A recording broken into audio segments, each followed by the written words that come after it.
Vamos ahí, 3.14. Una pequeña canica rueda horizontalmente con una rapidez v sub 0 y cae desde la parte superior de una plataforma de 2.75 metros de alto, sin que sufra resistencia del aire. A nivel del piso, a 2 metros de la base de la plataforma, hay una cavidad, o sea, básicamente esta cavidad, ¿no? Esta cavidad de 1.5 metros. Bien, me dice, ¿en qué intervalo de rapideces v sub 0 la canica caerá dentro de esta cavidad? Bien, entonces tú dices, esta va a ser la gráfica más o menos, de forma aproximada. Y aquí está esta canica de color rojo que me dice que se encuentra a una altura de 2.75 metros. Y además, bueno, hay una superficie plana de 2 metros. Y luego de esta hay un pequeño hueco, una pequeña cavidad, ¿sí? Una cavidad que tiene una longitud de 1.5 metros. La pregunta es, bueno, esta velocidad se desplaza hacia la derecha con una velocidad inicial de v sub 0. Y ahora tú sabes que para analizar esto, primero pasamos nuestro sistema de referencias, que es esto de acá para la derecha, positivos, y para abajo los y positivos. Entonces, ¿cuál será el movimiento de esta canica si me dice en qué intervalos de rapidez de v sub 0 la canica cae dentro de la cavidad? Entonces tú dices, acá hay podemos decir, dos posibilidades dentro de las que se encuentra esta canica, que cuando cae lo haga en esta forma, en esta trayectoria parabólica y pues caiga al límite. O sea, cae pero está al límite, arrimado de alguna manera, está arrimado al lado izquierdo de esta cavidad. Esa es una posibilidad, o sea, está aquí. Y la segunda es que sigue dentro de la cavidad pero está al lado derecho, al límite derecho, pegado al lado derecho. Entonces aquí tenemos dos posibilidades. Además, hay que hacer el análisis en sus respectivos ejes. Entonces tú dices, en X, ¿hay aceleración? No, pues sería 0 metros por segundo cuadrado. Sería segundos cuadrados. En X, su velocidad, pues es la que tengo que hallar. Esta velocidad v sub 0 pasa a ser una velocidad v sub 0 en X por cuestión de notación, nada más. Ahora, también tengo que analizar, pues, las distancias que hay en X. Entonces tú dices, esta partícula, cuando se cae, pum, ¿dónde está partiendo? ¿Dónde parte? En una posición X sub 0, ¿sí? X sub 0, y hay dos, pues como digo, dos posibilidades. La primera cuando llega a esta posición, que la voy a denotar como X, y la segunda, que también la voy a poner como X, ¿vale? Pero en el caso de la primera, de X sub 0 y X, su desplazamiento sería el siguiente, X menos X sub 0 igual 2 metros. Y en el caso del segundo, pues la segunda posibilidad de su caída, también le voy a poner X solamente por cuestión de simplicidad. Puedes poner X1 y X2, no hay ningún problema. Entonces aquí voy a poner X menos X sub 0, que me representa 3,5 metros, porque entre estos dos son el intervalo que cae esta canica, ¿sí? Como digo, arrimado a la izquierda y arrimado a la derecha de esta cavidad.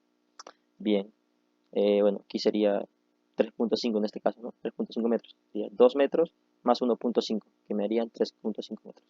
Ahora, ¿qué ocurre en Y? ¿Hay una aceleración en Y? Sí, la aceleración de la gravedad, que es 9,8, y en este caso positivo, porque tú sabes que la gravedad apunta hacia abajo, y como está en nuestro sistema de coordenadas positivo y hacia abajo, coincide, por tanto es positivo.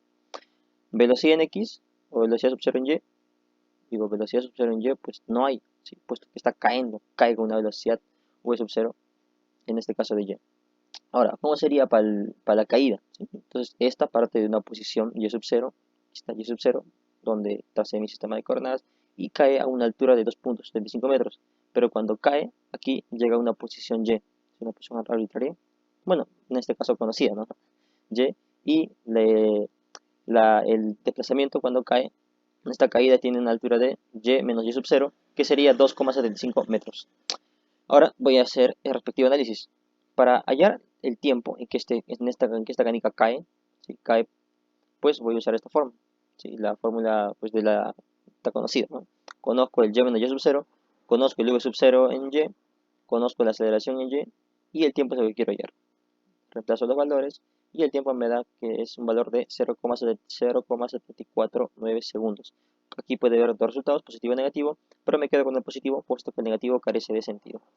Ahora, este tiempo va a ser muy importante porque este tiempo va a servir para analizar tanto la primera caída, cuando llegue a este punto, y cuando llegue a este otro punto. Uno puede decir que los tiempos tendrían que ser diferentes, pues no, puesto que como ya le expliqué en un video anterior, cuando analizamos momentos de caídas, ¿sí? O en este caso, pues, caídas, movimiento de proyectiles, los tiempos, cuando analizamos en X o en Y van a ser los mismos, así a secas, son los mismos, pero en forma aproximada van a ser muy parecidos, van a tender, por ejemplo, el tiempo que puede demorar de forma horizontal de llegar de este punto a este otro punto, digo en forma horizontal, ¿no?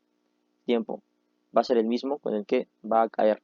Y si esta mecánica cayera de otra posición, o sea, lo tiras con más velocidad y llegaría a este punto, el tiempo que demora en caer, o sea, el tiempo en Y y el tiempo en X van a ser los mismos, o bueno, van a tender a ser los mismos. Esto lo pueden analizar, bueno, básicamente colocando una canica sobre una mesa y pueden disparar dos canicas a diferentes velocidades y que coincidan a la hora de que estas dos caigan. ¿Sí? Entonces, por tanto, aquí vas a poder ver que los tiempos son muy similares, van a tender a ser muy similares. Entonces digo, para el caso de X, ¿cómo sería? Primero voy a analizar cuando llega al límite en la parte izquierda de la cavidad.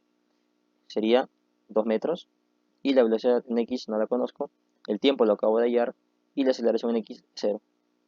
Esto me da un valor de que la velocidad de sub 0 en X vale 2,67 metros por segundo. Y hablamos de una velocidad mínima, puesto que esta es la velocidad con la que esta cavidad apenas va a llegar a la cavidad, cae en la cavidad, pero a la parte izquierda. Ahora, de forma análoga, pero cuando llega a este punto de aquí, podemos decir el máximo que puede alcanzar dentro de la cavidad sería 3,5 metros y el tiempo lo acabo de hallar, X sería 0, puesto que la aceleración en X es 0. Entonces aquí la velocidad en X sería 4,67 metros por segundo. Entonces, ¿cómo interpretamos esto? Bueno, esto sería la velocidad máxima, puesto que con esta llega a esta parte derecha de la cavidad. Entonces, ¿qué dices? Tu velocidad en X tiene que tener una velocidad de 2,67 metros por segundo para que esta canica llegue y caiga en la cavidad, pero lo haga en la parte izquierda, ¿sí? En la parte izquierda, pegado por alguna manera, por así decirlo, pegado a la cavidad, en la parte izquierda. Y una velocidad de 4,67 metros por segundo para que esta canica llegue a la parte derecha, al extremo derecho de esta cavidad.